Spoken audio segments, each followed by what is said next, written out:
She saved his life and tried to disappear without telling him, but when he secretly followed her, he saw her feeding triplets. This is a life-impactful story that will leave you wondering. He didn't even know her name, just the flash of her eyes before she pulled him out of danger and vanished into the crowd. Weeks passed, but he couldn't forget. Then one evening, driven by a hunch and a restless heart, he followed the faint trail she left behind. What he found wasn't what he expected. In a quiet alley, under a flickering street lamp, she was tenderly feeding 3 tiny children, triplets. And suddenly, the mystery deepened. Evan Kessler knew it. Lightning split the night sky like divine fury as his BMW struggled through the apocalyptic downpour, windshield wipers battling uselessly against sheets of rain that turned the world into liquid chaos. 32 years of commanding boardrooms and bending million-dollar deals to his will meant nothing now. Tonight, he was just a desperate son racing to reach his dying father's bedside and losing. "Hold on, Dad. Please, just hold on," he whispered through gritted teeth, his knuckles white against the steering wheel. The call had shattered his perfect evening 28 minutes ago. His father, the unbreakable William Rodway, who'd built a business empire from dirt and determination, who'd never shown weakness or shed a tear in front of his son, was taking his final breaths in Brightmoor General Hospital, 40 miles through hell. Massive heart attack. The doctors had been blunt. 1 hour, maybe less. Every minute Jim spent fighting the storm was a minute stolen from goodbye, from forgiveness, from the words that had been building between them for years. His hands trembled as rain hammered his windshield with divine judgment.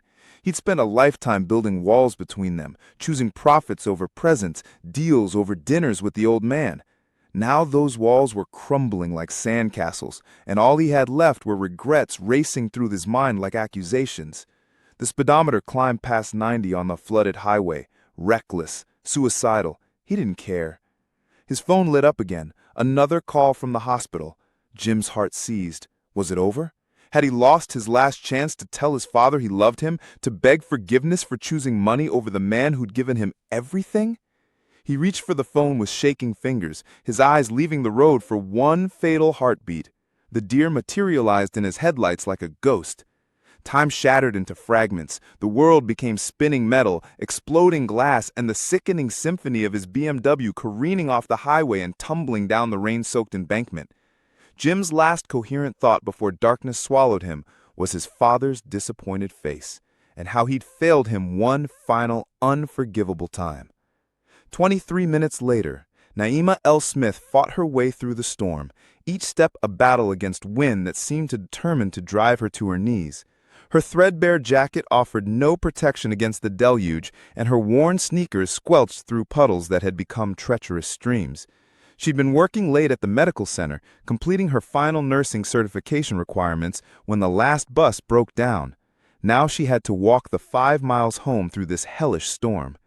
"Lord, I know you don't give us more than we can handle," she murmured to the storm, rain streaming down her face like tears. "But I'm running mighty low on strength here."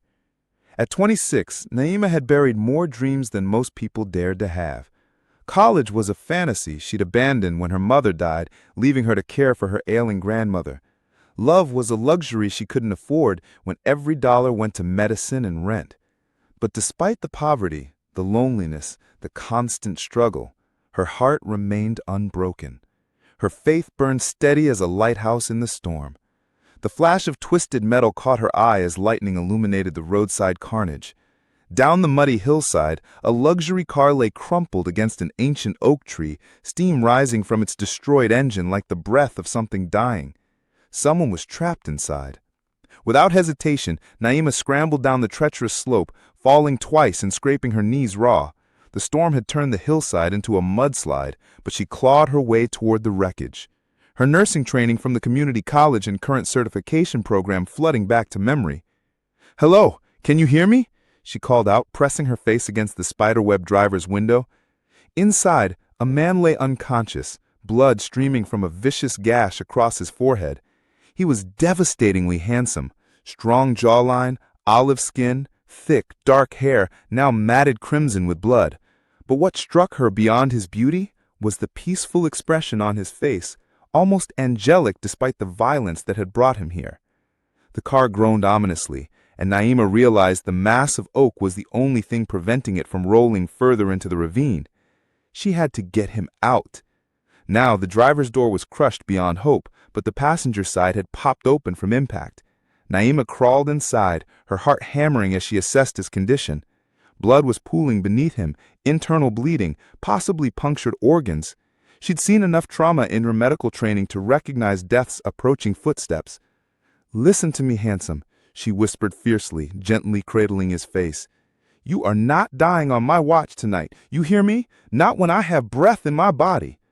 Working with desperate efficiency, she tore strips from her white blouse, the good one she'd worn to her certification exam, and pressed them against his wounds.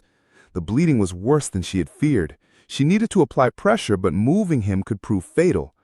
"Please God, guide my hands," she prayed aloud, then began working with the gentle strength that had carried her through every crisis life had thrown at her. As she worked, his eyelids fluttered open, revealing the most stunning eyes she'd ever seen. Deep ocean blue like storm clouds over water, filled with pain but somehow still radiating warmth. When their gazes locked, something electric sparked between them, a connection so profound it stole her breath. "Am I dead?" he whispered, his voice rough with agony, but surprisingly gentle. "Not if I have anything to say about it," Naima replied, startled by the tenderness in her own voice. "What's your name?" "Jim," he managed, struggling to focus on her face through the pain. "Evan Kessler. I was trying to reach my father."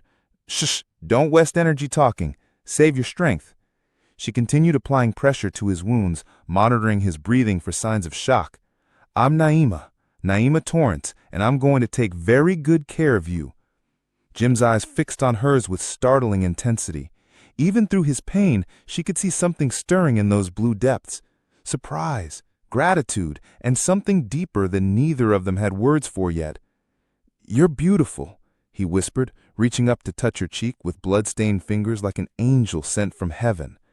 Naima felt tears mixing with rain on her face. "I'm no angel, sugar, just someone who happened to be walking by when you needed help." "No," Jim said with surprising strength, his gaze never wavering from hers. "You were sent. I can feel it in my soul." Sirens wailed through the storm in the distance. Naima had called 911 on her ancient flip phone the moment she'd found him, but help was still precious minutes away. She could see Jim fading, his beautiful eyes growing heavy with approaching unconsciousness. "Stay with me," she pleaded, taking his hand in both of hers. "Please, stay with me. Fight for your life." "What if I don't make it?" he asked, fear creeping into his voice for the first time. "Then I'll be right here beside you until the very end," Naima promised with fierce conviction, squeezing his hand tight. "You won't be alone. I swear it on my grandmother's soul." The ambulance arrived in chaos, flashing lights cutting through darkness, paramedics shouting orders as they worked to extract Jim from the twisted wreckage. As they stabilized him and loaded him onto a stretcher, Naima found herself pushed back, her life-saving work complete. "Wait," Jim called out weakly as they lifted him toward the ambulance. "The woman who saved me, where is she?" But when the paramedics looked around, Naima had vanished back into the storm like a guardian spirit, leaving behind only Jim's memory of her face and her grandmother's precious gold locket broken from her neck during the rescue and lying forgotten in the mud and twisted metal. As the ambulance raced toward Metro General, Jim clutched the delicate locket in his palm, the only proof that his angel had been real. He'd never experienced anything like the soul-deep connection he'd shared with this stranger who'd risked everything to save him.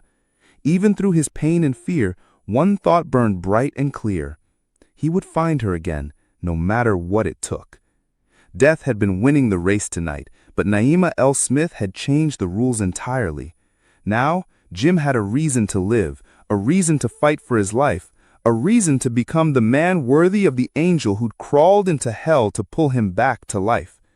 The storm was passing, but the real tempest, the one that would transform both their lives forever, was just beginning. Haunted Hearts. Evan Kessler awakened to the sterile white ceiling of Metro General Hospital, and the first sensation wasn't physical pain. It was the crushing weight of loss settling on his chest like a tombstone carved from a bread.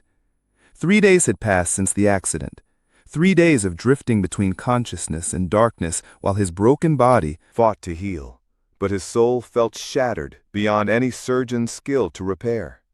His father was dead. The words echoed in his mind like a death knell. He'd missed saying goodbye by exactly 17 minutes. 17 minutes that would haunt every remaining day of his life. While he lay unconscious in twisted metal, Harold Kessler had taken his final breath, calling out for the son who never came. "The last thing your father said was your name," the night nurse had told him yesterday, not realizing those words would become Jim's personal hell.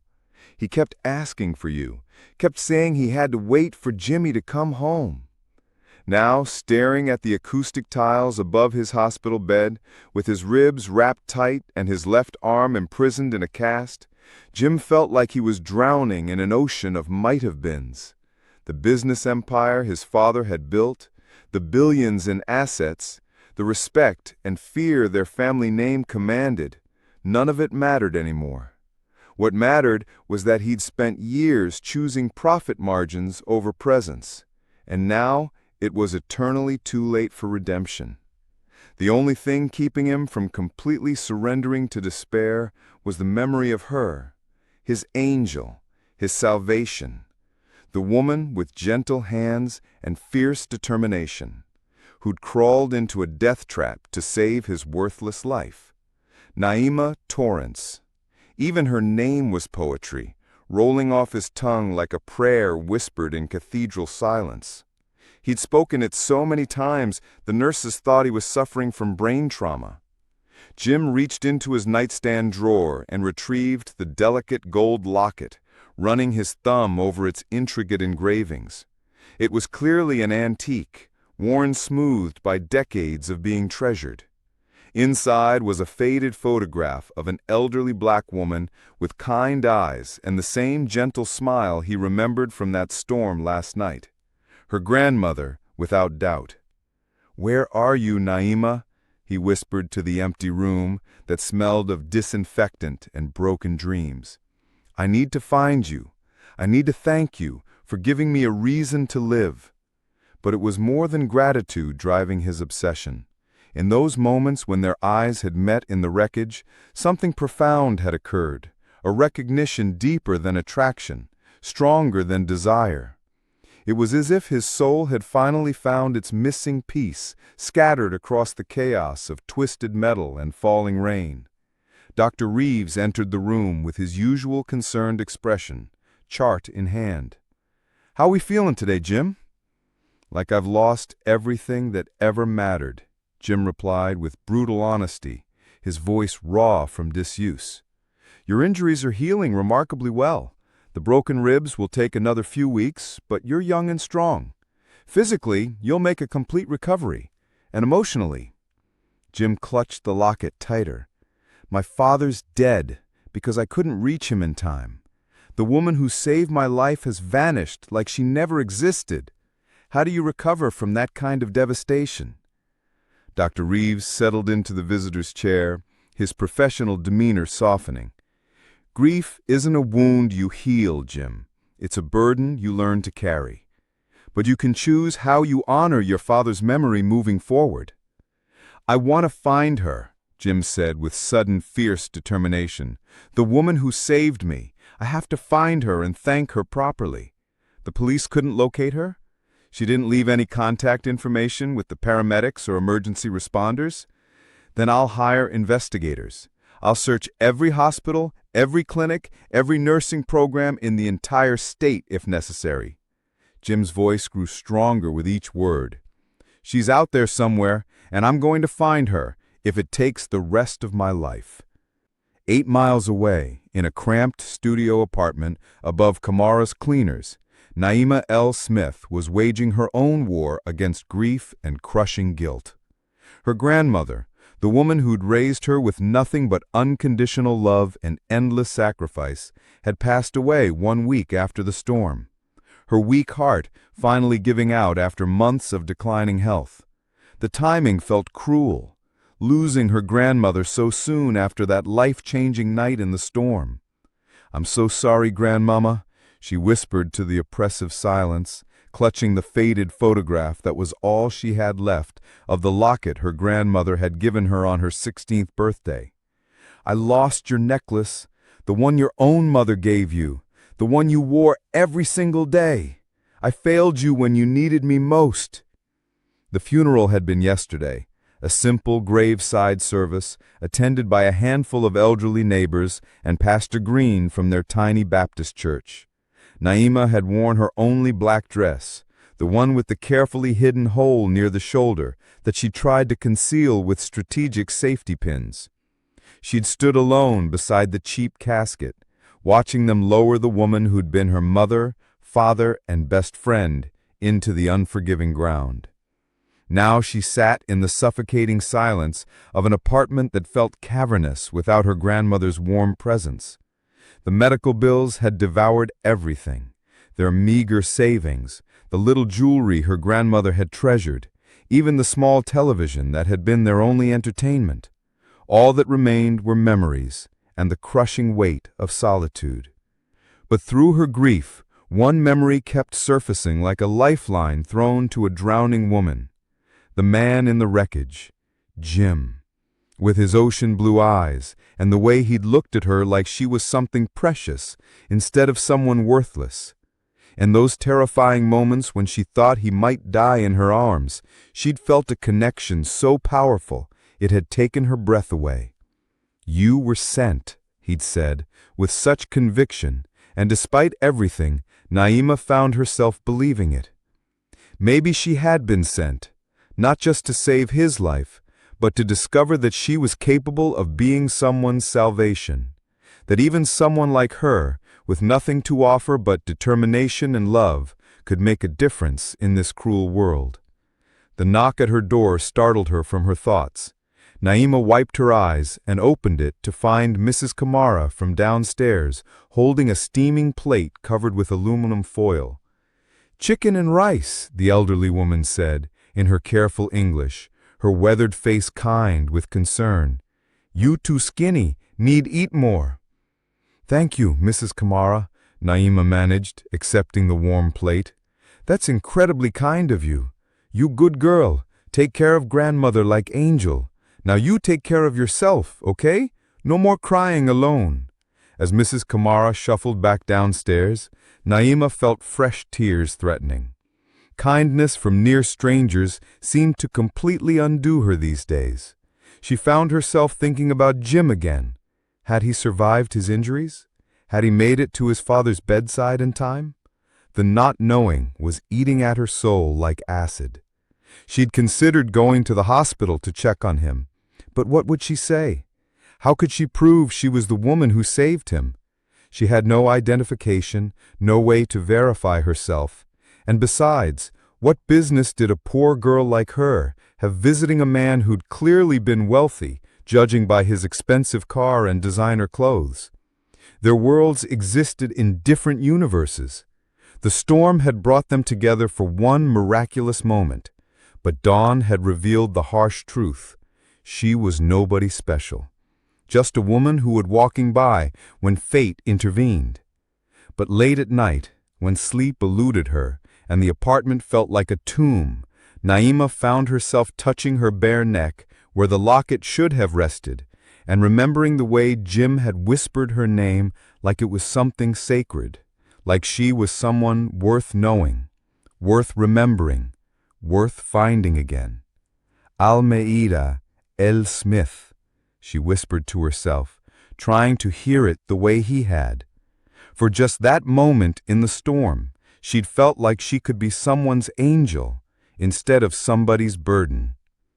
Meanwhile, across the city, in his penthouse apartment, overlooking the glittering skyline, Jim stood at floor-to-ceiling windows, watching the lights twinkle below like earthbound stars.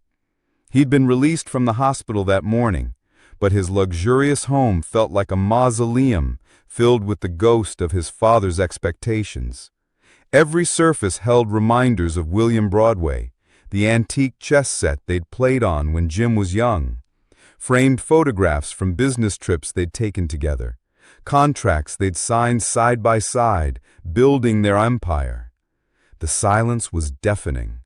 His phone had been ringing constantly, business associates offering hollow condolences, lawyers requiring signatures for the inheritance, reporters wanting statements about the future of Kessler Group. Jim had ignored them all. Let the corporate vultures circle. He had infinitely more important matters demanding his attention. "Mr. Alden," he called the most expensive private investigator money could buy, "I need you to find someone for me. A woman named Almeida L. Smith. She saved my life 3 nights ago, and I need to thank her properly. Can you provide any additional details? Physical description, approximate age, last known address." Jim closed his eyes, bringing her face into perfect focus in his memory. Mid-20s, African-American, about 5'6", breathtakingly beautiful.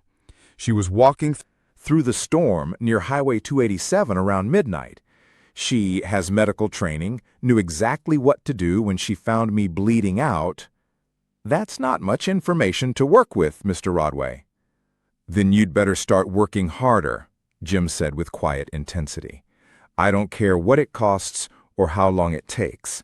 Find her. Blake, find my angel. As he ended the call, Jim touched the locket again, feeling its warmth against his palm. Somewhere in this vast city, his salvation was grieving too. He could sense it in his bones, feel it in the connection that transcended physical distance. The bond they'd shared went beyond the accident. It was so deep and absolutely unbreakable. "I'm going to find you, Naima," he promised the night sky that sparkled with possibilities. "And when I do, I'm going to spend whatever time I have left proving that some things matter more than money. Some people are worth everything." Neither of them found sleep that night. Both lay staring at different sections of the same star-filled sky, both carrying pieces of each other's hearts without fully understanding the magnitude of what had begun. The storm had ended, but the real tempest, the one that would reshape both their lives in ways they couldn't imagine, was just beginning to gather strength. 2 weeks after laying her grandmother to rest, Naima thought she'd experienced the deepest heartbreak possible. She was devastatingly wrong. The call shattered her restless sleep at 2:47 a.m., jolting her from dreams filled with storm-blue eyes and gentle voices.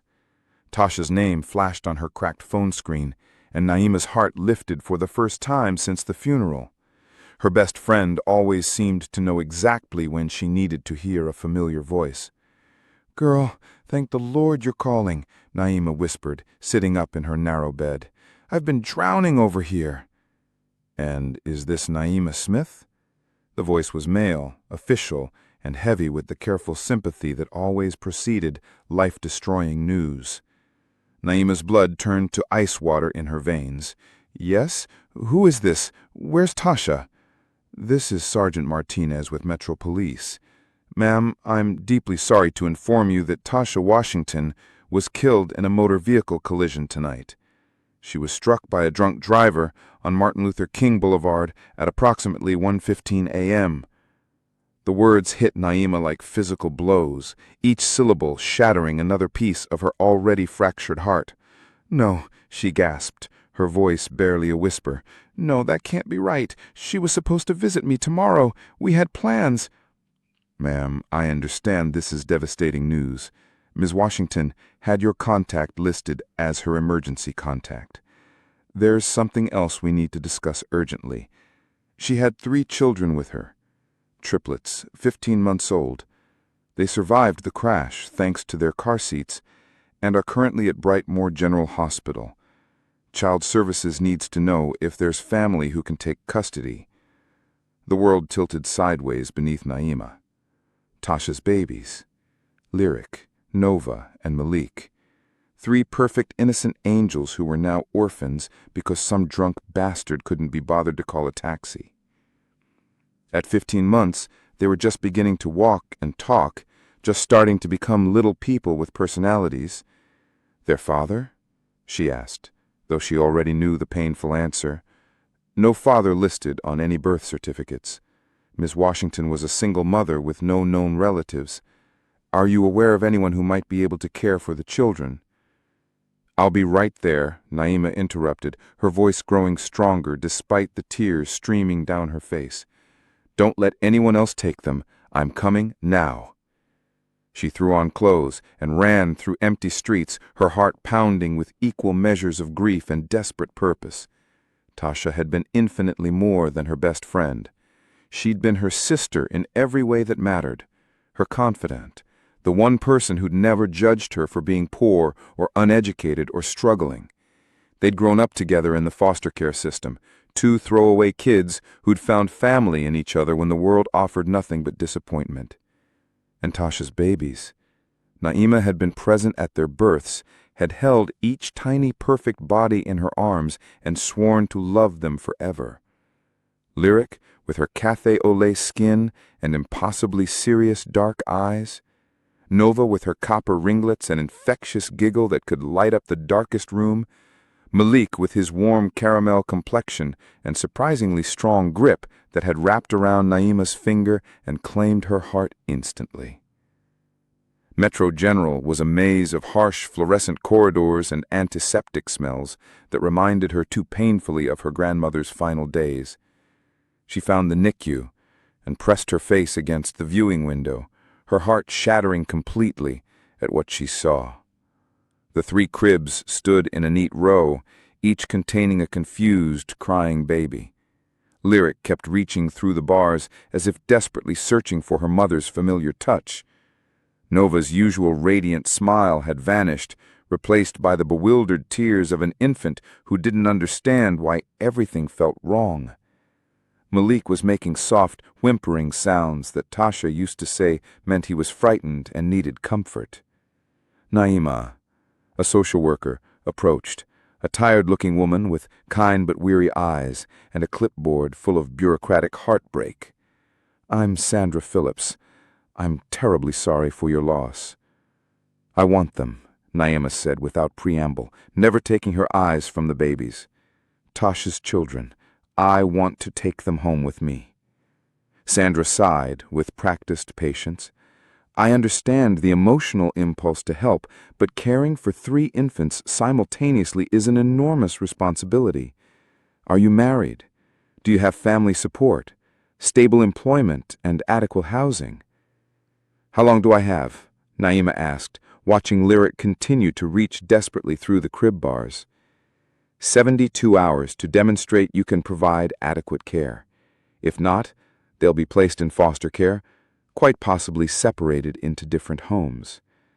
The thought of these precious babies, Keisia's legacy, being torn apart and scattered to strangers made Naima physically ill.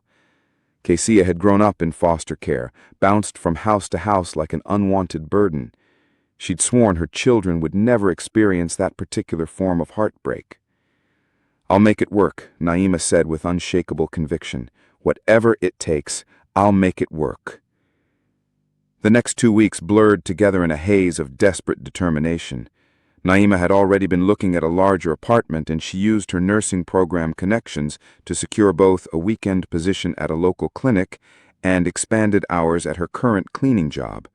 She lied shamelessly to 3 different potential employers about her experience, finally securing a night shift at an all-night diner and a day shift cleaning downtown offices when she would sleep became a problem for future consideration. She bought a used crib from Goodwill and created 2 additional sleeping spaces from cardboard boxes lined with soft blankets. Formula, diapers, and baby clothes from the dollar store stretched her meager resources to breaking point. It wasn't much, but it represented everything she had to give. On the 3rd day, Sandra arrived at the new apartment with the babies and a thick stack of legal documents. This is highly irregular, she warned, watching Naima settle hope into her trembling arms. You'll be monitored closely. Any indication that you can't handle this responsibility?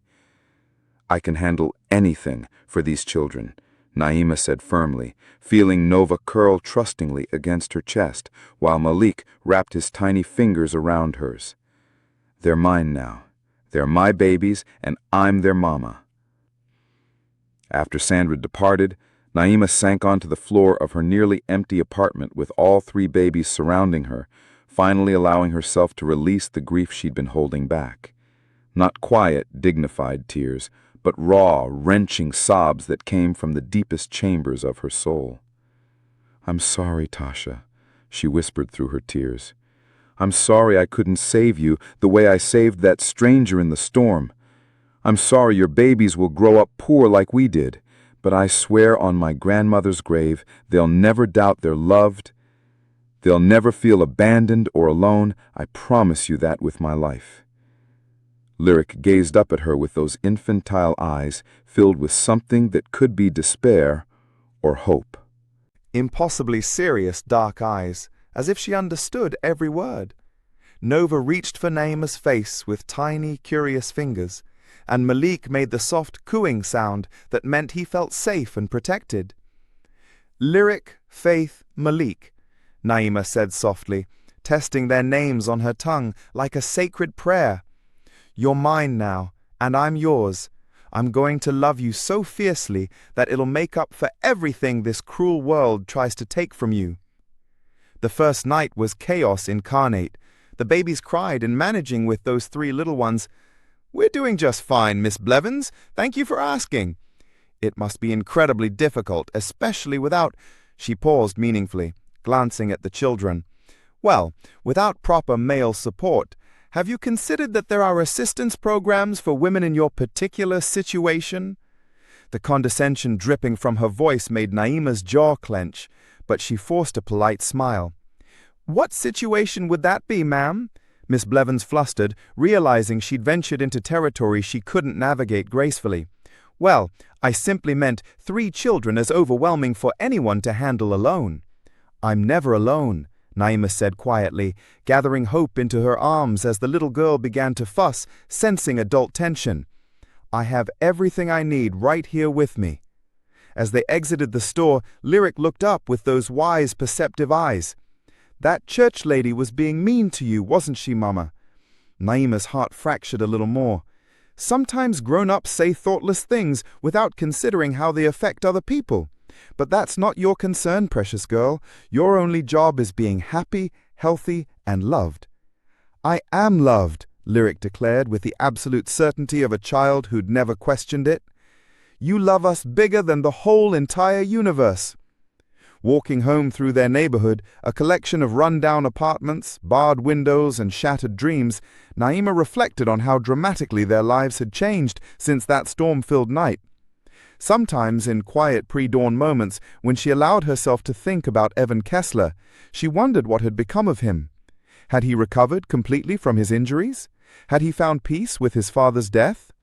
She still experienced dreams about him occasionally, those storm-blue eyes, the way he'd looked at her like she was something precious instead of someone to pity. In her dreams, he found her, told her she was beautiful, made her feel like the angel he'd called her that night. But dreams were luxuries she couldn't afford to indulge. Reality was 3 hungry children, overdue bills, and neighbors who thought they understood her story. The afternoon sun was setting when they reached their building, a 3-story walk-up with peeling paint and a broken front step that the landlord refused to repair. Miss Cowell from 2A stood on her balcony, arms crossed, watching their approach with obvious disapproval. "Afternoon, Miss Cowell," Naima called politely, though she knew what was coming. "Those children are getting louder every day," Miss Cowell complained loudly. "All that crying and carrying on at all hours. Some of us work legitimate jobs and need our sleep." Naima bit back the response that she worked twice as many hours as Miss Cowell ever had. "I'll make sure they keep it down. They're just excited about being outside." "Well, they better learn some discipline. I'm considering discussing problem tenants with the landlord." The threat was crystal clear, and it terrified Naima more than she'd ever admit. If they lost this apartment, she had nowhere else to go with 3 toddlers. The waiting list for subsidized housing stretched 2 years long, and family shelters often separated mothers from children. Upstairs in their cramped apartment, Naima began the evening routine that had become their salvation: dinner preparation, bath time, stories and lullabies. She watched Lyric patiently help Nova with her sippy cup, saw Malik spontaneously share his crackers without being asked, and marveled at how much genuine love could flourish in such limited space. "Tell us the story about the princess who saved the prince," Nova requested, as Naima tucked them into their shared sleeping area, a mattress on the floor with carefully arranged blankets for safety. It was their favorite tale, one Naima had created from fragments of that night in the storm. In her version, a brave princess found a wounded prince and saved his life with her courageous heart. The grateful prince spent the rest of his days ensuring no one was ever unkind to the princess again. "Did the princess have babies like us, Malik?" asked sleepily. "The princess had the most wonderful children in all the land," Naima said softly, stroking his silky hair. "And she loved them so powerfully that her love made them stronger than any cruel words people might say." "Are we strong, Mima?" Lyric whispered. "You're the strongest, bravest children who ever lived," Naima assured her. "And no matter what anyone says or thinks, remember that you are deeply loved, completely wanted, and absolutely perfect exactly as you are." As the children drifted into peaceful sleep, Naima sat beside their makeshift bed, watching their serene faces in the dim light filtering through their thin curtains. Tomorrow would bring more whispers, more judgment, more struggle. But tonight, in this precious moment, they were safe and loved and together. She found herself thinking again of Evan Kessler, wondering if he'd ever understand the choice she'd made to love fiercely despite judgment, to sacrifice everything for children who weren't biologically her own but belonged completely to her heart. She hoped that wherever life had taken him, whatever his circumstances had become, he'd discovered the same kind of transformative love that made all hardship bearable. "Thank you, Tasha," she whispered to the gathering darkness. "Thank you for trusting me with your greatest treasures. I promise I'll never let them forget how much their first mama loved them, and I'll make sure they always know how much their second mama loves them too." Outside, the neighborhood settled into its usual evening symphony of sirens, shouting, and distant music from open windows. But inside apartment 3B, 3 children slept peacefully under the fierce protection of a woman whose love was stronger than poverty, judgment, or fear. The call arrived on a Tuesday morning that seemed ordinary but would alter everything forever. Evan Kessler stood in his corner office on the 42nd floor, gazing out at the city, sprawling below like a concrete jungle of lost dreams. 8 months, 23 weeks, and 6 days since the accident. He knew the exact count because he'd marked each day like a prisoner awaiting parole, living for the moment he'd find her again.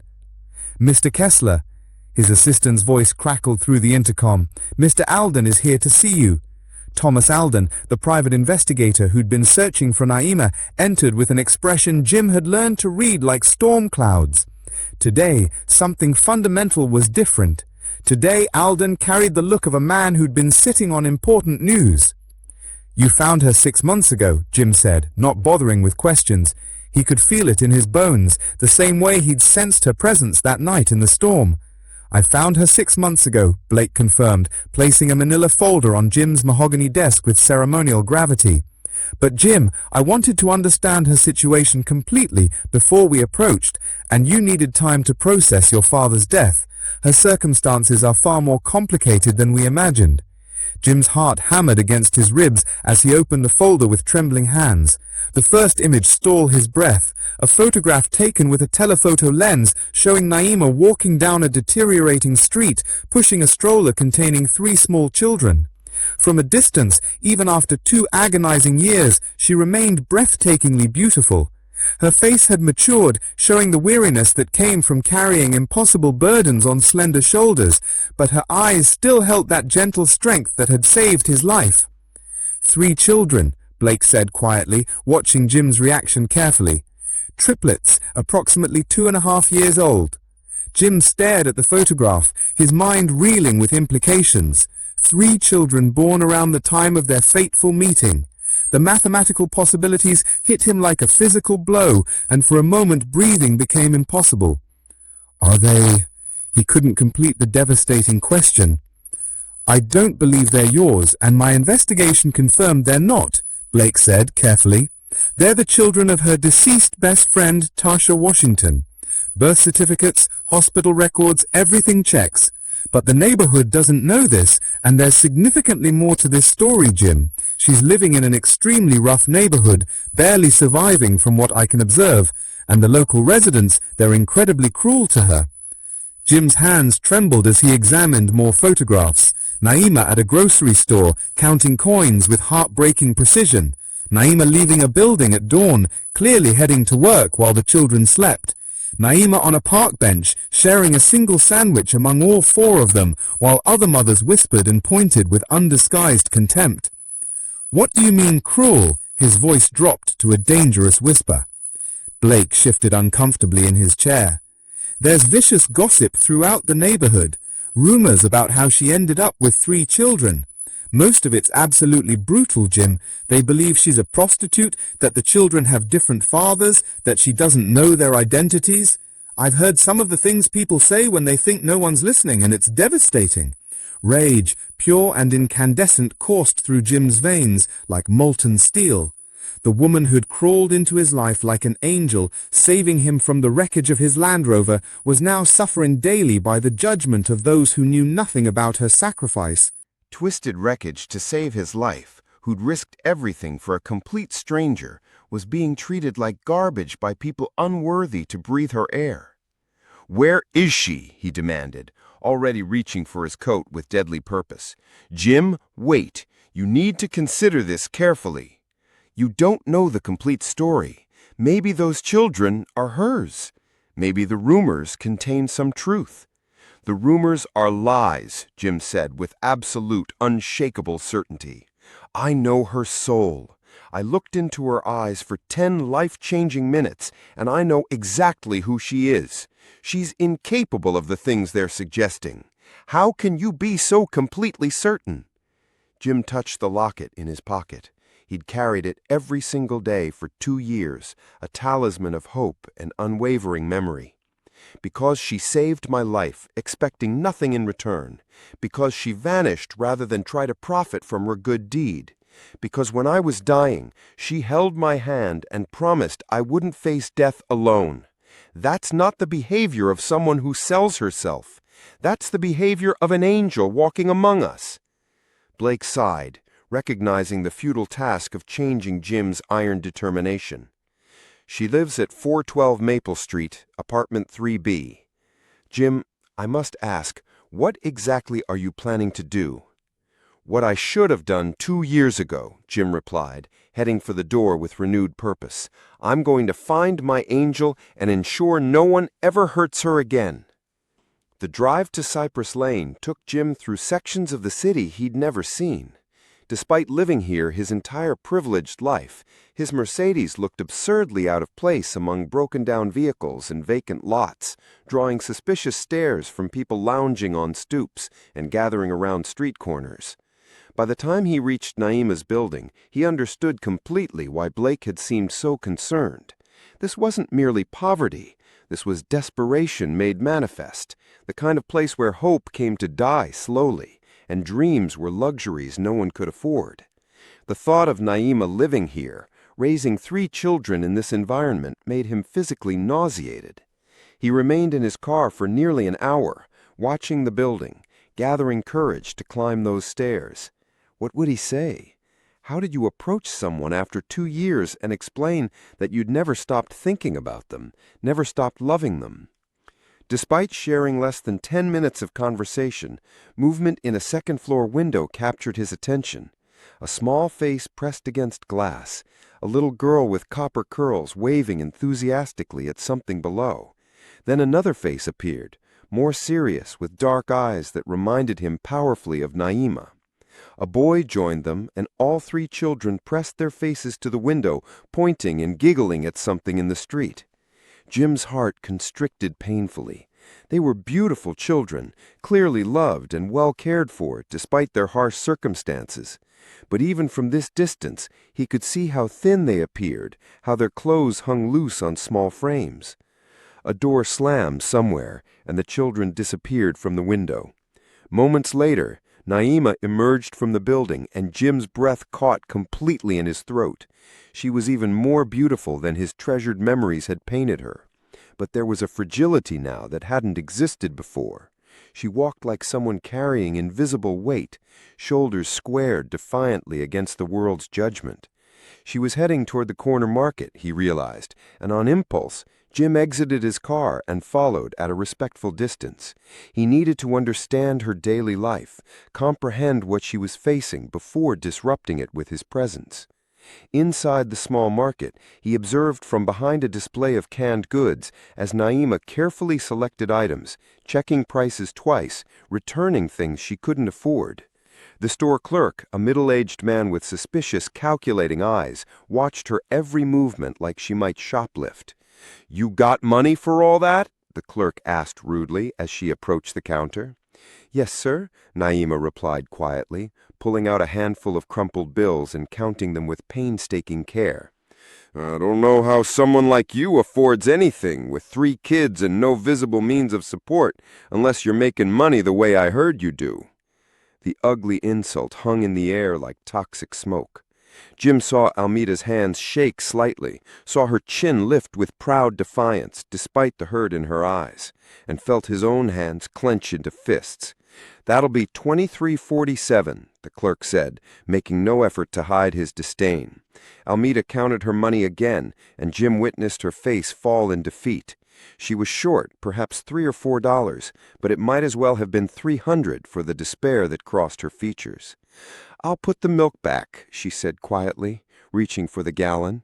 "The children need milk more than I need coffee," she murmured to herself, but Jim heard every heartbreaking word. He couldn't endure another second. Moving without conscious thought, Jim stepped forward and placed a $50 bill on the counter. "That should cover everything," he said quietly. Naima turned, and when their eyes met, the entire world stopped spinning. For a moment that lasted forever, they simply stared at each other. 2 years of longing and loss and desperate hope contained in a single electric look. "Jim," she whispered, his name falling from her lips like a prayer answered. "Hello, Naima," he said softly, drinking in the sight of his beloved face. "I've been searching for you for what feels like forever." The store clerk looked between them with confusion and growing irritation. "You two know each other?" Neither answered. They were lost in each other's eyes, in the memory of a stormy night that had changed both their lives irrevocably. "I thought you might be dead," Naima said, her voice barely audible. "I went to the hospital repeatedly, but they said you'd been discharged, and I didn't know your last name. And "You went to the hospital?" Jim stepped closer, unbelieving what he was hearing. "You looked for me?" "Every single day for 3 weeks," she admitted, tears beginning to form in her beautiful eyes. "I just needed to know you survived, that you'd reached your father in time." Jim's heart shattered and rebuilt itself in the same instant. She'd searched for him. She'd cared enough to worry, to hope, to seek him out. All this time he'd believed she'd simply vanished because she didn't want to see him again. "I didn't make it in time," he said quietly. "My father died while I was unconscious. But Naima, you saved my life. You gave me a chance to live, to become a better man than I was before that night. I've been trying to find you so I could thank you, so I could—" "Excuse me," the clerk interrupted loudly. "This ain't no social club. You buying something or get out?" Jim turned to look at the man, and something in his expression made the clerk take an involuntary step backward. "Give us a moment," he said in a voice that had silenced boardrooms full of aggressive executives. "Please," Naima whispered, looking around nervously at other customers who were beginning to stare with undisguised curiosity. "Not here.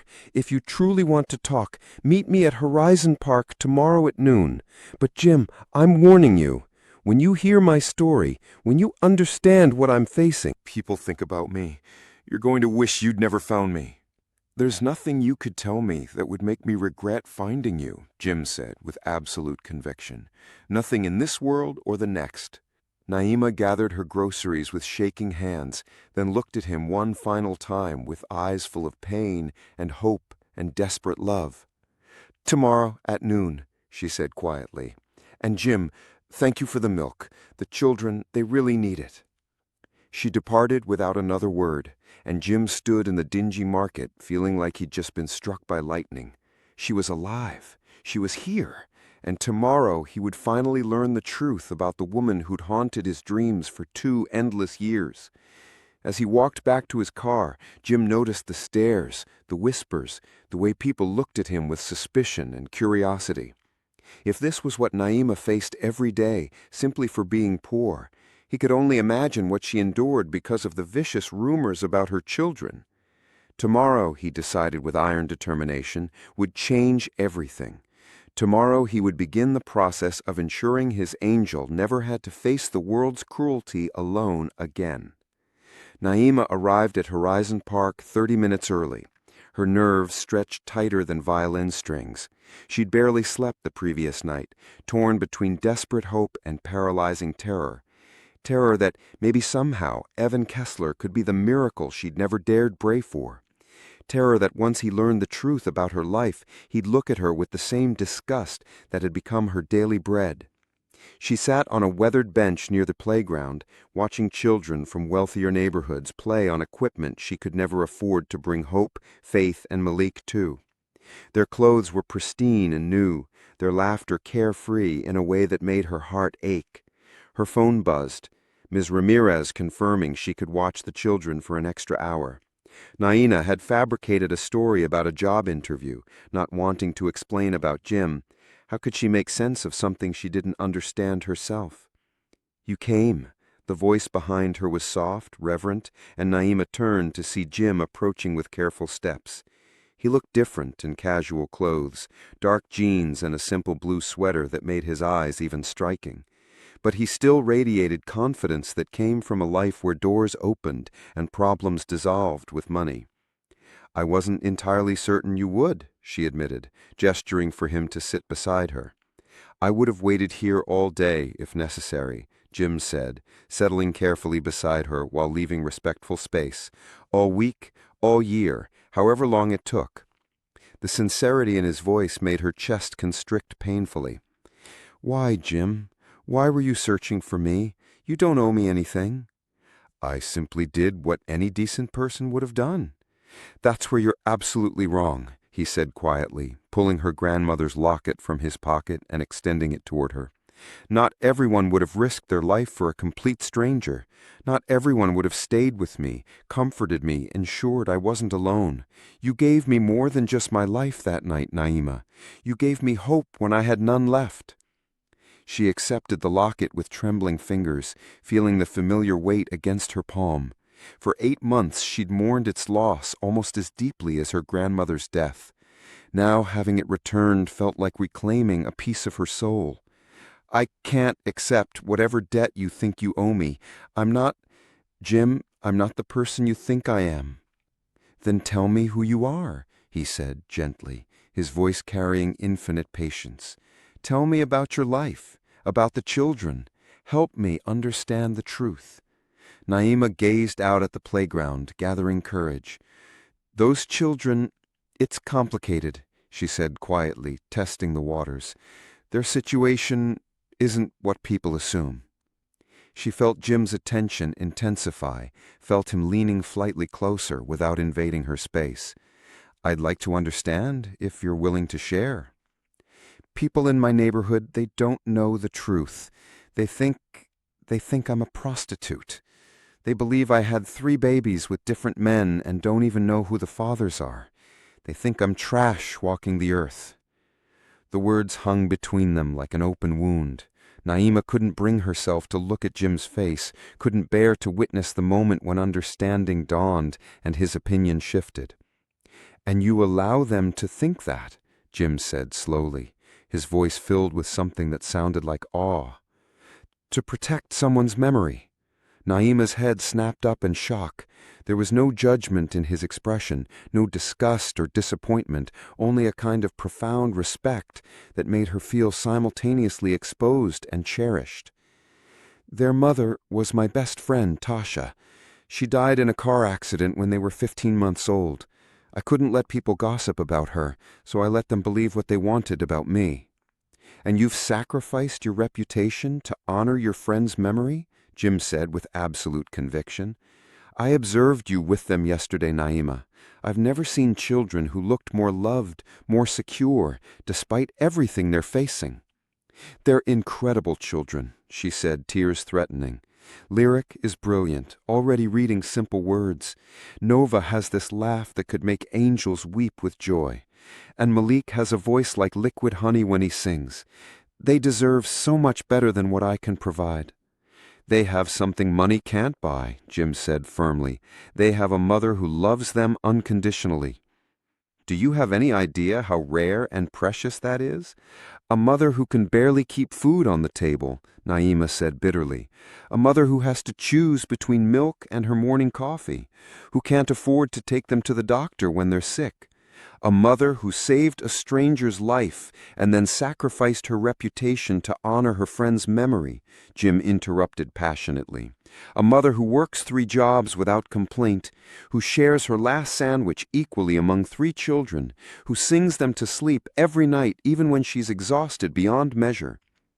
Naima stared at him in amazement. How do you know those details? I've been observing you, he admitted without shame. For weeks, since my investigator located you. I needed to understand your life before I approached you. I've seen you leave for work at 4 a.m, return home past midnight, and still have endless patience for bedtime stories. You've been watching me? The invasion of privacy should have made her angry, but instead she felt oddly protected, as if someone had finally witnessed her struggle and deemed it worthy of attention. I know you work multiple jobs, that you walk everywhere to save bus fare, and that you turn the heat down at night to keep bills manageable. I also know that you are the strongest, most selfless person I've ever encountered, and I know that I've only been half alive for 8 months waiting to find you again. Jim, she whispered, but he continued with growing intensity. I've thought about you every single day, Naima. Your face when you promised I wouldn't die alone. Your hand so gentle when you were trying to stop the bleeding. The way you disappeared before I could thank you, like some kind of guardian angel who didn't want credit for the miracle. I'm not an angel, she protested weakly. I'm just a poor girl trying to take care of 3 babies. You're my angel, Jim said with quiet intensity that made her heart skip. You saved my life, and now I want to save yours. You can't save me, Naima said, pulling her hand away. This is my life, Jim. This is who I am. I'm not some charity case for you to fix. I'm not talking about charity, he said urgently, his eyes blazing with emotion. I'm talking about love. The word exploded between them like lightning in a clear sky. Naima felt her heart stop, stutter, and begin racing like a thoroughbred.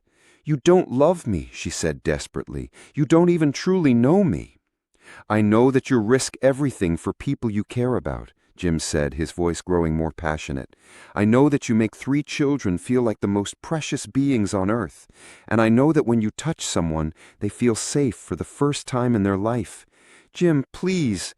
I know that I haven't felt genuinely alive since I lost you, he continued, moving closer. I know that seeing you struggle while I live in luxury makes me sick with guilt and rage, and I know that I would rather spend 1 day in poverty with you than a lifetime of wealth without you. Naima was crying openly now, overwhelmed by words she'd never expected to hear, feelings she'd never dared to hope for. It's not that simple. You're rich, I'm poor. You're respected, I'm the neighborhood pariah. People would say terrible things about us. Let them talk, Jim said fiercely. I've spent my entire life caring what people think, and where did that get me? An empty penthouse and a heart that felt dead until I saw your face again. I don't care about money or reputation. I only care about you. And the children? She asked quietly, her voice the barest whisper. They come with me, Jim.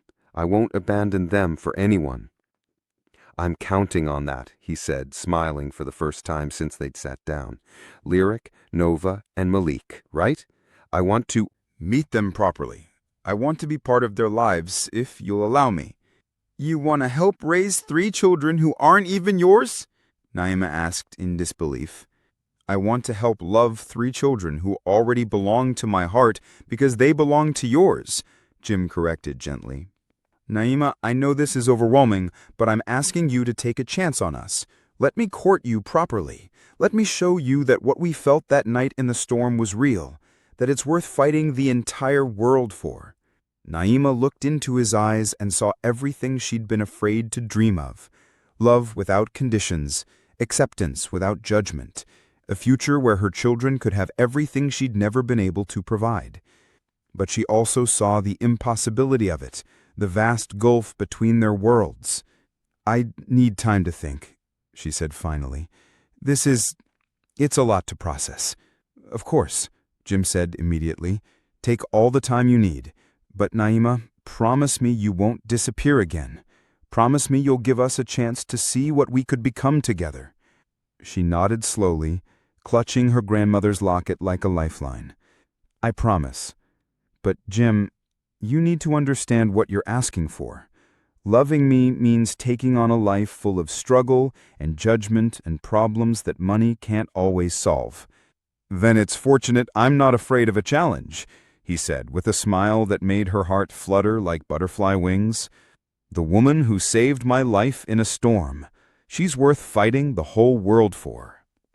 As they parted ways, Jim to his Mercedes, Naima to the bus stop, both carried the electric awareness that everything was about to change irrevocably. For better or worse, their worlds were about to collide in ways that would test every assumption they'd ever made about love, sacrifice, and what it truly meant to save someone's life. The first time Jim met the children properly, Lyric studied him with those impossibly serious dark eyes for 10 full minutes before speaking a single word. Are you the prince from Mama's story? She asked finally, her small voice filled with curiosity and careful caution. Jim knelt to her level, understanding instinctively that this moment would determine everything that followed. I don't know about being a prince, but your mama is definitely the angel who saved my life. Nova, ever the fearless one, stepped forward boldly and touched his face with sticky fingers. You have pretty eyes, like the sky when it's happy. Malik hummed back initially, humming one of his gospel songs and observing with wisdom that seemed far too ancient for his young face. When Jim looked directly at him, the little boy stopped humming and offered a smile so pure and trusting it nearly brought him to his knees. They like you, Naima said softly, wonder evident in her voice. They're usually quite shy with strangers. Maybe I'm not a stranger, he replied, his eyes never leaving hers. Maybe some souls recognize each other immediately. That conversation had occurred 3 weeks ago, and now Jim's presence had become intricately woven into the fabric of their daily lives. He appeared every evening after work, bringing groceries that he claimed were extras, toys that were supposedly samples, and books that happened to be lying around his apartment. Tonight he sat on the floor of their tiny living room, Nova curled against his side as he read Goodnight Moon, his patient voice never betraying irritation at the repetition. Lyric was teaching him to braid her doll's hair with intense concentration, while Malik sat contentedly in Naima's lap, humming along to Jim's reading. I think it's time for bed, Naima interjected when Nova demanded another reading. Will you sing to us? Lyric asked hopefully, and Naima's heart clenched. The children had begun looking to Jim for comfort, security, affection. I'm not much of a singer, Jim said apologetically, but maybe your mama will sing while I listen. As Naima went through the bedtime routine, Jim helped without being asked. He lifted Malik into the bathtub with careful gentleness, helped Nova locate her favorite stuffed elephant, sat patiently while Lyric read him a story she'd invented about a dragon who learned to share. When the children were finally settled, Naima sang the lullaby her grandmother had sung to her. Jim stood in the doorway watching with an expression of such tender longing that it made her breath catch. "You're natural at this," she said quietly when they moved to the kitchen. "I've never experienced this before," Jim admitted, drying dishes in her small sink. "A family dinner, bedtime stories, children who trust me to keep them safe. I didn't know it could feel so sacred." They worked in comfortable silence until they stood facing each other in the narrow space between counter and table. "Naima," Jim said softly, reaching up to touch her face, "I need to tell you something important." The gentleness in his voice made her heart race dangerously. "What is it?" "I'm falling in love with you," he said, simply, honestly. "Not just grateful, not just infatuated, really, truly, completely in love with you. And those 3 beautiful children, and this life you've built with nothing but determination and faith." "Naina," she whispered, but he pressed on. "I know it's too soon to say such things, but I need you to know. When I watch you with Hope, Faith, and Malik, when I see how they look at you like you hung the moon and stars, when I see you give them everything without a second thought, I fall deeper every time." Naima felt tears prick her eyes. "I'm scared. This feels too good to be real. Men like you don't fall in love with women like me." "What kind of woman are you, Naima?" he asked, moving closer. "Poor, uneducated, struggling, carrying baggage that isn't even mine?" "You're brave," Jim corrected firmly. "You're loving, generous, strong beyond measure. You're a woman who saves lives and sacrifices for others, and makes 3 children feel like royalty even when you're eating peanut butter sandwiches for dinner. Those children deserve so much better." "Those children have the best mother in the world," he interrupted passionately, "and if you'll let me, I'd like to spend the rest of my life helping you give them everything they deserve." Before Naima could respond, the sound of loud arguing echoed from outside, followed by someone banging on trash cans. Jim moved protectively in front of her as they both rushed to the window. Down on the street, a small group of neighbors had gathered, their faces twisted with anger and disgust. Miss Weinreiting stood in the center, pointing up at Naima's window with accusatory fury. "Look at her up there with that rich white man. I told you all she was selling herself. Now she's moved up to expensive clients." "Disgusting," another voice called. "Those poor children having to watch their mother whore herself." "Someone should call social services," Miss Cowell added with malicious satisfaction. Jim's hands clenched into fists, his entire body radiating barely controlled fury. "I'm going down there." "No," Naima said quickly, grabbing his arm. "That will only make everything infinitely worse. They're looking for a reason to cause trouble." Someone threw a bottle that shattered against the building wall below their window. In the bedroom, one of the children started crying in fear. "They're terrorizing innocent children," Jim said, his voice dangerous. "This is my life, Jim," Naima said, her voice breaking as she hurried to comfort the frightened children. "This is what I tried to warn you about. Being with me means dealing with this hatred." Lyric was sitting up in bed, tears streaming down her face. "Mama, why are they yelling? Why are they angry at us?" "Some people don't understand our family, precious girl, but they can't hurt us as long as we love each other." Nova buried her face against Naima's shoulder. "I'm scared, Mama." "I know, sweetheart, but we're safe up here. No one can hurt us while we're together." Jim stood in the doorway watching the woman he loved comfort 3 terrified children while an angry mob gathered outside their home. And something fundamental shifted inside him. This wasn't just about his feelings anymore. This was about protecting a family that had become his heart and soul. "I have an idea," he said quietly when the children had finally fallen back asleep. "But you're not going to like it." "What kind of idea?" Naima asked wearily. "Move in with me," he said simply. "All 4 of you. My penthouse has 3 spacious bedrooms, security that won't let anyone near you. The children could have their own rooms, proper beds, a safe place to play? Absolutely not, Naima said immediately. Jim, I can't be your kept woman. That would only prove what everyone already believes about me. Then marry me, he said, the words escaping before he could stop them. The silence that followed was deafening. Naima stared at him like he'd sprouted wings. You're completely insane, she whispered finally. We've known each other for 3 weeks. I've loved you for 8 months, and not just loved the idea of you, but loved the reality of who you are.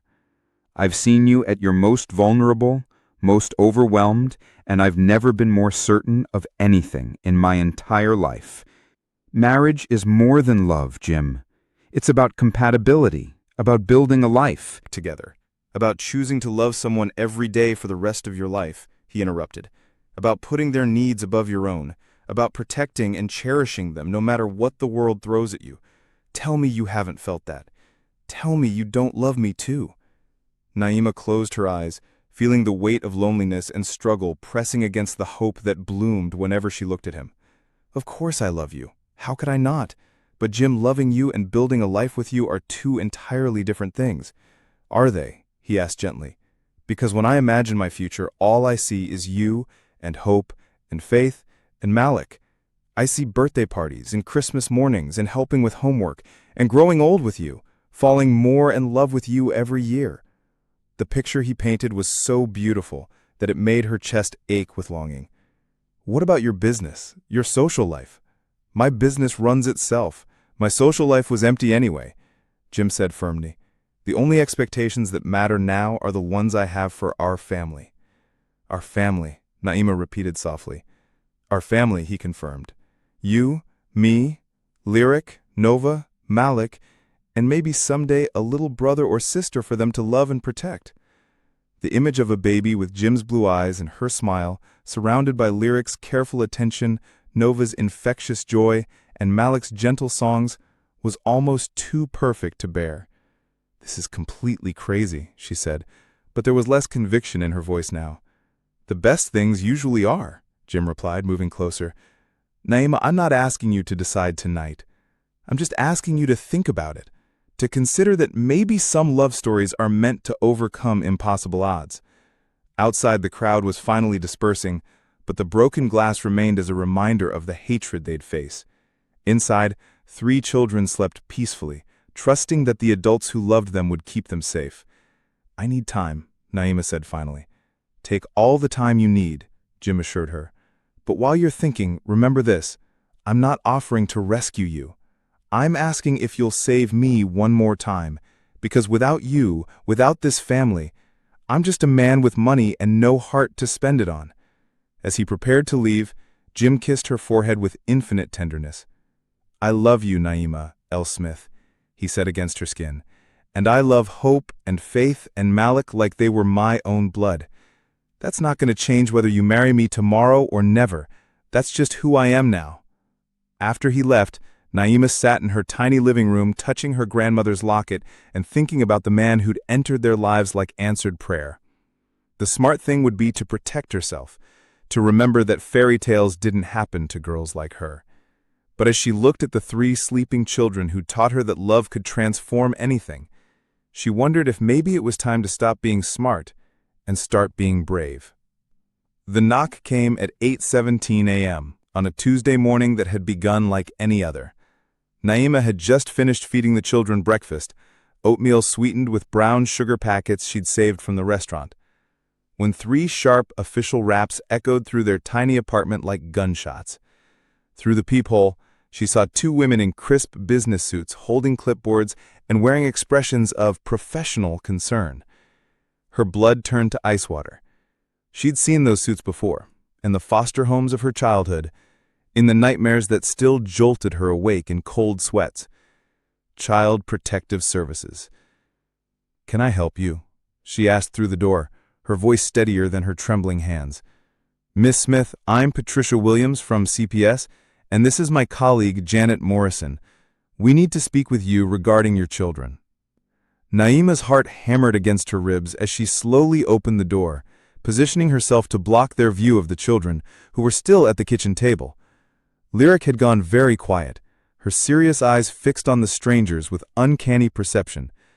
Nova continued chattering to her stuffed elephant, oblivious to the approaching danger. Malik had stopped his morning humming entirely. "What's this about?" Naima asked, though she already knew with sickening certainty. Someone had called them, someone who'd seen Jim coming and going, who'd decided that a poor black woman with 3 children and a wealthy white man could only mean one thing. "We've received multiple reports over the past several months about your living situation," Patricia said, her voice professionally neutral, but her eyes already cataloging every detail of the small apartment. "The complaints have escalated recently, with concerns about the children's welfare, the adequacy of care, and alleged inappropriate behavior in the home." Inappropriate behavior. Naima's voice rose slightly before she caught herself. Getting angry would only make things infinitely worse. "Reports suggest you may be entertaining men for money while the children are present," Janet said, her tone suggesting she'd rather be anywhere else on earth. "We're required to investigate any claims that children might be exposed to prostitution." The word hit Naima like a physical blow to the stomach. She'd known this day might come, had prepared for it in her darkest moments, but hearing it spoken aloud in front of her children made her feel violently ill. "That's not what's happening here," she said firmly, fighting to keep her voice level. "Evan Kessler is a friend who's been helping us. There's nothing inappropriate about our relationship." "Evan Kessler?" Patricia's eyebrows shot up. "The businessman? Miss Smith, surely you understand how this appears. A man of his wealth and status spending time with a woman in your circumstances?" "My circumstances." Naima's temper flared despite her efforts to stay calm. "You mean being poor? Since when is poverty a crime?" "Mama?" Lyric's small voice came from behind her, carrying a note of fear that broke Naima's heart. "What's wrong? Who are these ladies?" Patricia and Janet exchanged a meaningful look. "We need to see the children, Miss Smith, and we need to inspect the living conditions thoroughly." Naima had no choice but to step aside. The women entered her tiny apartment, and she watched their faces as they took in the reality of their life. The second-hand furniture, the makeshift sleeping arrangements, the clothes hanging in the bathroom. Everything she'd worked so hard to make warm and loving suddenly looked shabby and inadequate through their professional eyes. "Hello there," Patricia said to Lyric, with the fake brightness adults used when they were about to destroy a child's world. "I'm Patricia. Can you tell me your name?" Lyric looked at Altaf for permission before speaking. "Lyric. And that's Nova and Malik. They're my brother and sister." "And who takes care of you?" "Mama does," Lyric said with simple certainty that made Naima's heart swell and break simultaneously. "She loves us bigger than the whole world." Janet was taking notes, examining the kitchen, checking the locks on the windows with methodical precision. "Miss Smith, can you provide documentation of income? Proof that you can adequately provide for 3 children?" "I work 3 jobs," Naima said, moving protectively closer to the children. "I provide everything they need." "The apartment seems overcrowded. Do the children have adequate sleeping arrangements?" Naima gestured to the bedroom where she'd carefully arranged sleeping spaces. It wasn't perfect, but it was clean, safe, and filled with love. "This is temporary," she said. "I'm saving for a larger place." "We need to ask some questions about the man who's been visiting," Patricia said, sitting at the children's eye level. "Lyric, sweetie, can you tell me about the man who comes to visit your mama?" Lyric's face lit up like Christmas morning. "You mean Jim? He reads us stories and helps Mama with dinner, and he knows all the words to Goodnight Moon, and he's going to teach me to play chess when I'm bigger, and he makes Mama smile real pretty. Does he ever make you feel scared or uncomfortable?" Lyric looked genuinely confused. "No, Jim makes everything better. He makes Mama smile, and when he's here, Nova doesn't have bad dreams, and Malik sings louder." Malik, who had been watching the proceedings with his usual quiet wisdom, suddenly started humming Amazing Grace. His sweet voice filled the small room, and both social workers seemed startled by the pure beauty of it. "Malik likes music," Naima explained, her voice thick with emotion. He sings when he feels safe and happy. And he's been singing more since this gym started coming around? Patricia asked, making careful notes. Yes, Naima admitted, not understanding why that felt like a trap being set. The interview continued for over an hour. They checked the refrigerator, examined the children's clothes, tested the smoke detector, and asked endless questions about Jim's visits, his relationship with the children, and Naima's work schedule. Mama works really, really hard, Nova piped up at one point, apparently deciding she needed to defend Naima. She sings to us when we're sad, and she shares her food with us, and she tells us stories about the princess who saved the prince. Finally, after what felt like an eternity of invasion and judgment, the women gathered their papers and prepared to leave. Miss Smith, we'll need to schedule a follow-up visit, and we'll need you to provide character references, proof of stable income, and documentation of adequate housing. Arrangements. What happens if I can't? Naima asked, though she already knew the answer that would haunt her dreams. We may need to place the children in foster care temporarily until we can verify that this is a safe and stable environment for them. The words hit Naima like bullets to the chest. Foster care. The nightmare she'd fought so hard to save Lyric, Nova, and Malik from. The system that had broken her own childhood and Keisha's. They're not in danger, she said desperately. Look at them. Do they look neglected, abused? They're happy, healthy children who are loved more than life itself. Love isn't always enough, Miss Smith, Patricia said, with what seemed like genuine sympathy. Children need stability, adequate resources, appropriate supervision. We'll be in touch within 72 hours. After they left, Naima sank onto the couch and pulled all three children into her arms, holding them like they might disappear if she loosened her grip. Lyric was crying, though she probably didn't understand why. Nova was chattering nervously, asking why the ladies had so many questions. Malik had stopped humming entirely. "Are they going to take us away, Mama?" Lyric asked, with the devastating perception of a child who'd sensed something terrible in the adult conversation. "No, baby girl," Naima said fiercely, though her voice shook with terror. "I'll never let anyone take you away from me. Never, never, never." But even as she said the words, she knew how powerless she really was. 3 jobs that barely paid the bills, an apartment that was too small, a neighborhood that saw her as a disgrace. What did she have to fight CPS with? Her phone rang, and Jim's name flashed on the screen. For a moment she considered not answering. How could she tell him that his presence in their lives had triggered this nightmare? "Naima," his voice was warm, happy, completely unaware of the devastation that had just crashed into their world. "I was thinking about taking everyone to the zoo this weekend. Lyric mentioned she's never seen a real elephant, and I thought—" "Jim," she interrupted her, voice breaking. "We need to talk. Something terrible has happened." The change in his tone was immediate. "What's wrong? Are the children okay? Are you hurt?" "Child services came this morning, and—" She heard his sharp intake of breath. "Someone reported us. They think I'm prostituting myself because of you visiting." "Jesus Christ," he breathed. "Naima, I'm so sorry. This is my fault. I should have been more careful, more discreet." "It's not your fault," she said, though part of her wondered if that was true. "But Jim, they might take them if I can't prove I can provide adequate care. If I can't show stable income and proper housing, then—" "We get married," he said immediately. "Tomorrow, today, right now, I'll provide the stability they're looking for."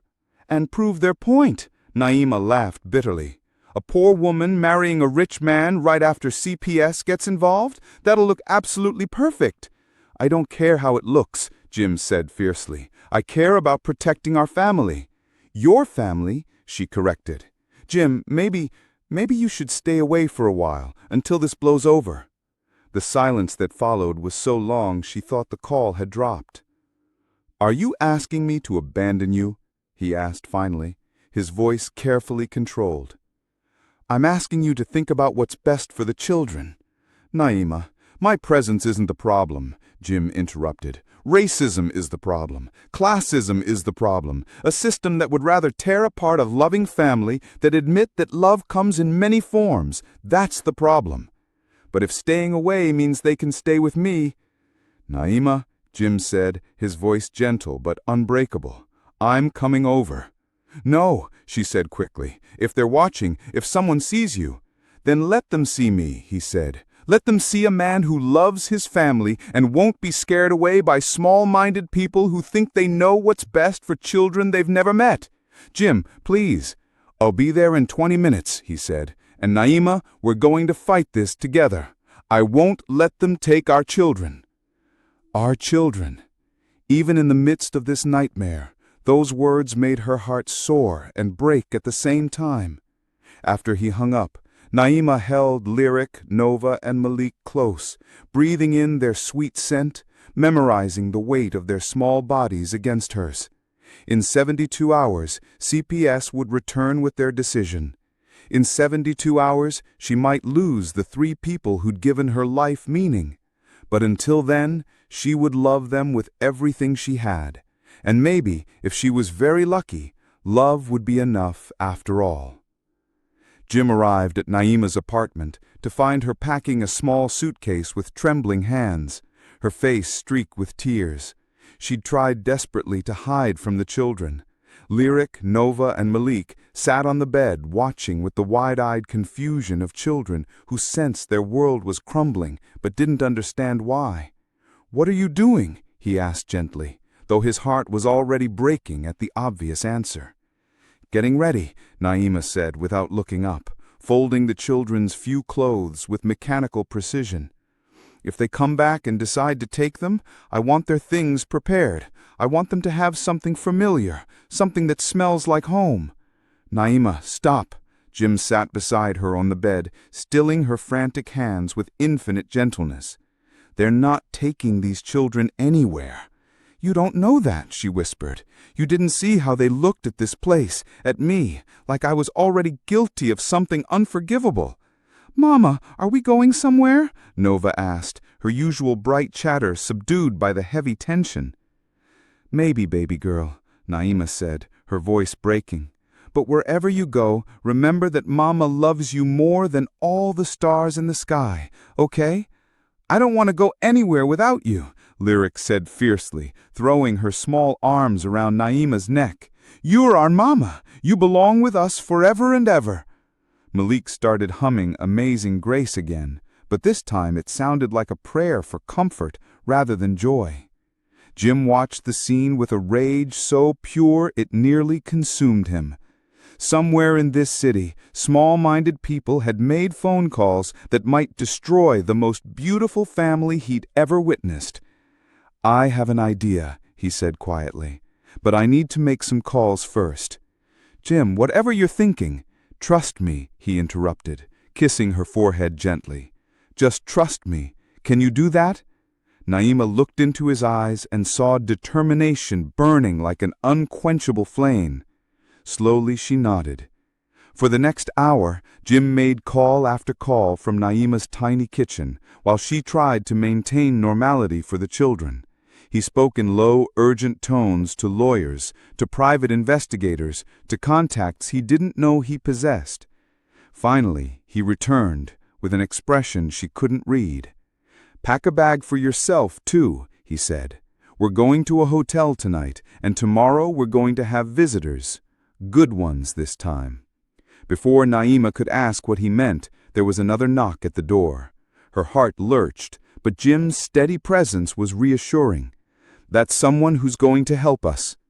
Naima opened the door to find an elderly African-American woman with kind eyes and silvered-streaked hair, holding a worn cardboard box and looking determined. "Are you Naima Smith? I'm Dorothy Washington. I was Tasha's aunt." The world tilted sideways. Naima gripped the doorframe, staring at this stranger who might hold the key to everything. "Tasha's aunt," she managed. She never mentioned." "We lost touch when she was young," Dorothy said sadly. "Family troubles, pride, stupid disagreements that seem so small now. I only learned about her death recently when I hired someone to help me to find her." She looked past Naima to where Hope, Faith, and Malik peeked out from behind the couch, and her face crumpled with joy and grief. "Oh, my Lord," she whispered, tears streaming down her face. "They look just like her. That little girl has Tasha's exact eyes, and the boy has her smile." "How did you find us?" Naima asked, still reeling. "I hired Mr. Alden, the same investigator this gentleman uses. He's been helping me to search for family for months. When he connected our cases and told me about your situation, about what people were saying, about the threats from child services, I knew I had to come forward immediately." She held up the cardboard box with reverence. "Tasha's birth certificate, hospital records from when the babies were born, letters she wrote to me that I was too stubborn to answer. And this," Dorothy pulled out a cell phone and pressed play on a video. Suddenly, Tasha's voice filled the tiny apartment, young and scared, but determined. "Aunt Dorothy, I know you probably won't get this message, but if something happens to me, I need you to know about my babies. Lyric, Nova, and Malik. They're the most beautiful children in the world, and I love them more than life itself. If I die, my best friend Isla promised to take care of them. She's the only family I trust, the only person who loved me unconditionally. Please don't let the state separate them. Please help Naima keep them together. She's more their mother than I ever got the chance." 6 months later, on a perfect spring morning, when the world seemed painted in pure hope and golden sunlight, Naima Torrance stood before the mirror in the bridal suite of Sacred Heart Church, hardly recognizing the radiant woman staring back at her. The dress was breathtakingly simple, yet stunning. Ivory silk that Jim had lovingly insisted on purchasing, with delicate pearl beading that caught the light like captured starlight. Dorothy had spent hours arranging Naima's hair into an elegant updo, weaving in baby's breath and the small pearl pins that had belonged to Tasha around her neck. Her grandmother's locket rested against her heart, finally returned to where it belonged. But it wasn't the dress or the expertly applied makeup that transformed her appearance. It was the luminous radiance that came from a heart finally at complete peace, a soul that had found its perfect match. "You look like a real princess, Mama," Lyric said from behind her, carefully holding Nova's hand while Dorothy finished adjusting her flower girl dress. "The most beautiful princess in the whole entire world," Nova added, bouncing with barely contained excitement. "And Jim gets to be your prince forever and ever." Malik, devastatingly handsome in his tiny black tuxedo, was practicing walking slowly like Dorothy had patiently taught him, carrying the satin pillow with their rings. He'd been humming "Here Comes the Bride" all morning, his sweet voice filling the room with pure joy. "Are you ready for this momentous day, child?" Dorothy asked, stepping back to admire her handiwork with pride. In the months since she'd entered their lives, Tasha's aunt had become the grandmother the children had never known, and the mother figure Naima had lost too young. "I've been ready for this my entire life," Naima said softly, her voice thick with emotion. "I just didn't know it until a storm brought us together." A gentle knock interrupted their preparations, and Jim's best man, Thomas Alden, peeked inside. "Ladies, we're ready to begin. Jim's pacing a hole in the sanctuary floor, and I genuinely think he might faint if we make him wait much longer." Naima laughed, her heart swelling with overwhelming love for the man who'd proven that fairy tales could come true for girls like her. "Tell him I'll be right there." The music began. The wedding march played on the church's old organ with heartfelt reverence, and Naima felt her heart begin to race with anticipation. Through the slightly open door, she could see the sanctuary filled with people she'd never imagined would be there. Neighbors who'd once whispered cruel things now sat in the pews with genuine smiles. Miss Blevins and the other church ladies had spent days decorating with fresh flowers and flickering candles. But most importantly, Jim was there, standing at the altar in his perfectly tailored black tuxedo, looking more handsome than any man had a right to be, his storm blue eyes searching desperately for her.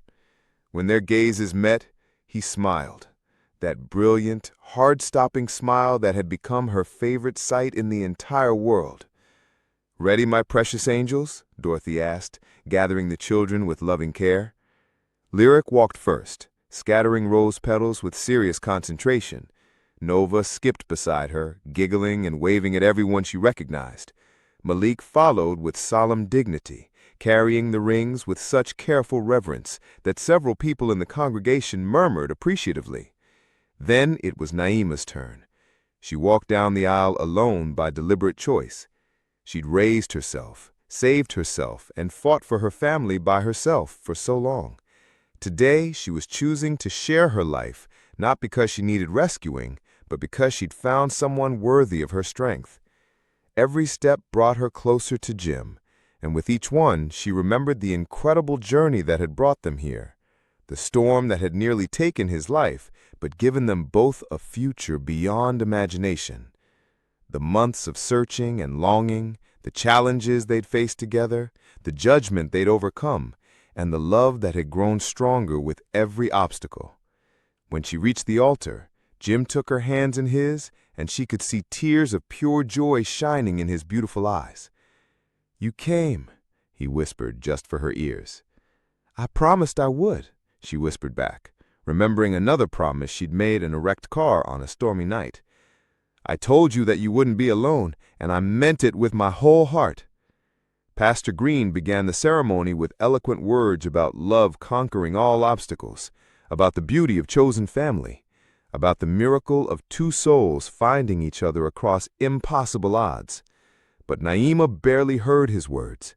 She was lost in Jim's eyes, in the feeling of his strong hands holding hers, in the knowledge that after today, she would never be alone again. "Do you, James Harold Kessler, take Naima Louise Smith to be your lawfully wedded wife, to have and to hold in sickness and in health, for richer and for poorer, for better and for worse, for as long as you both shall live?" "I do," Jim said, his voice strong and clear, carrying to every corner of the sanctuary. "With all my heart, for all my life, forever and always, I do." "And do you, Naima Louise Smith, take James Harold Kessler to be your lawfully wedded husband, to have and to hold in sickness and in health, for richer and for poorer, for better and for worse, for as long as you both shall live?" "I do," Naima said, her voice ringing with joy that echoed through the sanctuary. "Forever and always, with everything I am, I do." The rings were exchanged, simple gold bands that felt heavy with promise and hope. Jim's hands shook slightly as he slipped hers onto his finger, and Naima's tears finally spilled over as she did the same for him. "By the power vested in me by the state and by God above, I now pronounce you husband and wife," Pastor Green declared with a radiant grin. "Jim, you may kiss your bride." Jim cupped Naima's face in his hands, his thumbs gently wiping away her tears of pure happiness. "I love you, Mrs. Rodway," he said softly. "I love you too, Mr. Rodway," she replied, her heart so full she thought it might burst with joy. Their kiss was tender, passionate, and full of promise for all their tomorrows. It lasted long enough for the congregation to cheer enthusiastically, for the children to clap excitedly, and for both of them to remember why they'd fought so hard to reach this perfect moment. The reception was held in the church fellowship hall, transformed with twinkling white lights and spring flowers into something absolutely magical. Jim and Naima danced their first dance to "At Last" by Etta James, swaying together as if they were the only two people in the universe. "Any regrets?" Jim asked. "Only one," Naima said, and his face fell until she smiled mischievously. "I regret that we wasted 8 months apart when we could have been building this beautiful life together." "We weren't ready then," Jim said wisely. "You needed to become the incredible mother you are, and I needed to learn what really mattered in life. Everything happened exactly when it was supposed to." Later, as the celebration wound down and the children fell asleep in chairs decorated with ribbon and flowers, Jim and Naima stood together watching their wedding guests. Some former enemies turned friends, strangers turned family, and a community slowly learning to choose love over judgment. Though they knew some neighbors would never change their hearts. "What happens now?" Naima asked, leaning against her husband's strong chest. "Now, we go home," Jim said, kissing the top of her head tenderly, "to our real home, where Lyric can have her own room with towering bookshelves, where Nova can dance without bothering neighbors, and Malik can have a piano to play his music on. And where we can start our new life together," Naima added, thinking of the beautiful penthouse that would soon be filled with children's laughter and love. 2 months later, Jim stood in the courthouse holding a folder of legal documents, watching Naima sign the papers that would make their family official in the eyes of the law. "Lyric Rodway," the judge announced as the first adoption was finalized. "Nova Rodway, Malik Rodway, congratulations. You now have a legal father who will love and protect you for the rest of your lives." "Daddy!" Nova shouted joyfully, throwing herself into Jim's arms. "We're really your babies now."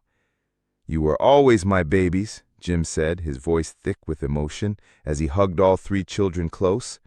"Now we just have the papers to prove it to the world." Lyric, ever the serious one, looked up at him with those wise, dark eyes. "Does this mean we're a real family now?" "Sweetheart," Naima said, kneeling down to her level, "we became a real family the moment we chose to love each other." The papers just make it official.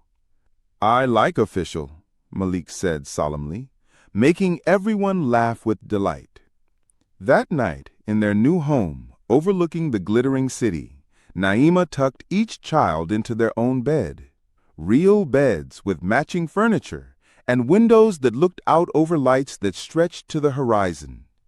She sang them the same lullabies she'd always sung, but tonight they sounded like celebration instead of comfort. When she finally joined Jim in their bedroom, he was standing by the window with a strange, wonderful expression on his face. "What are you thinking about?" she asked, wrapping her arms around him from behind. "That night in the storm," he said quietly.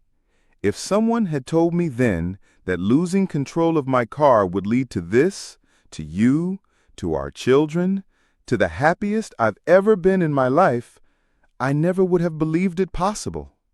"Maybe that's how miracles work," Naima said, turning in his arms. "They disguise themselves as disasters until we're brave enough to see the blessing hiding inside."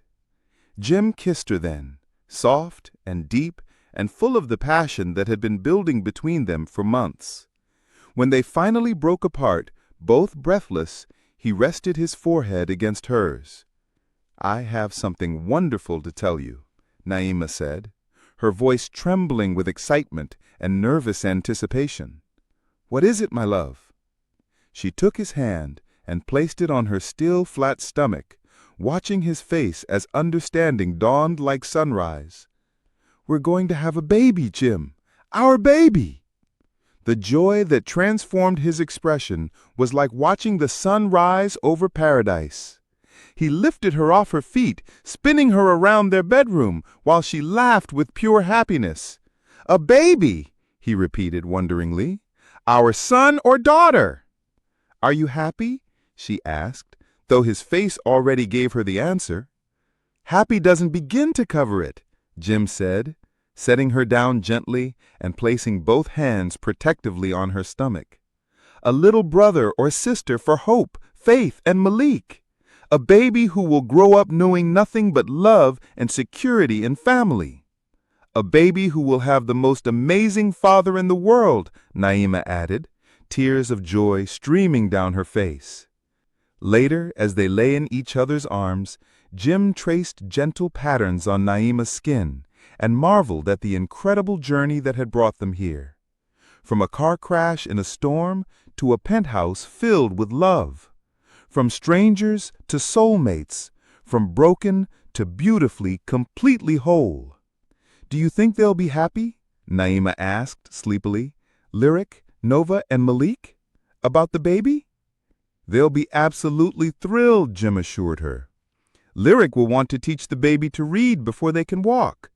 Nova will sing to them constantly, and Malik will probably compose original lullabies. What do you think we should name them? Naima asked. If it's a boy, Jim said thoughtfully, maybe James, after my father, so he'll have a chance to be the grandfather he never got to be. James Harold Kessler, Jr., Naima said, testing the name. I love it. It sounds strong and important. And if it's a girl, Grace, Naima said without hesitation. Grace Louise, because that's what brought us together. Grace, amazing grace that saved us both and gave us this beautiful life. Jim pulled her closer, his hand resting protectively over their growing child. Grace Louise Rodway, absolutely perfect. As Naima drifted off to sleep in her husband's loving arms, Jim traced gentle patterns on Naima's skin and marveled at the incredible journey that had brought them here. From a car crash in a storm to a penthouse filled with love. From strangers to soulmates. From broken to beautifully, completely whole. Do you think they'll be happy? Naima asked sleepily. Lyric, Nova and Malik? About the baby? They'll be absolutely thrilled, Jim assured her. Lyric will want to teach the baby to read before they can walk. Nova will sing to them constantly, and Malik will probably compose original lullabies. What do you think we should name them? Naima asked. If it's a boy, Jim said thoughtfully, maybe James, after my father, so he'll have a chance to be the grandfather he never got to be. James Harold Kessler, Jr., Naima said, testing the name. I love it. It sounds strong and important. And if it's a girl, Grace, Naima said without hesitation. Grace Louise, because that's what brought us together. Grace, amazing grace that saved us both and gave us this beautiful life. Jim pulled her closer, his hand resting protectively over their growing child. Grace Louise Rodway, absolutely perfect. As Naima drifted off to sleep in her husband's loving arms, she thought about the little girl who'd once walked through storms with nothing but faith to guide her way. That girl had become a woman who'd saved a stranger's life, sacrificed everything for children who weren't her own, and found love beyond her wildest dreams. Tomorrow she would wake up as Mrs. Naima Rodway in a penthouse overlooking the city, with 3 beautiful children and another precious life growing inside. She would wake up to a life where love had truly conquered all, where the impossible had become inevitable, where a poor girl's dreams had become a rich woman's blessed reality. But tonight she was simply a woman deeply in love, holding tight to the miracle that had begun with a storm 9 months ago and would last a lifetime. Outside their windows, the city slept peacefully. Inside their home, 5 hearts beat in perfect harmony. Proof that some love stories are worth waiting for, worth fighting for, worth believing in against all odds. The storm had passed. The rainbow had come.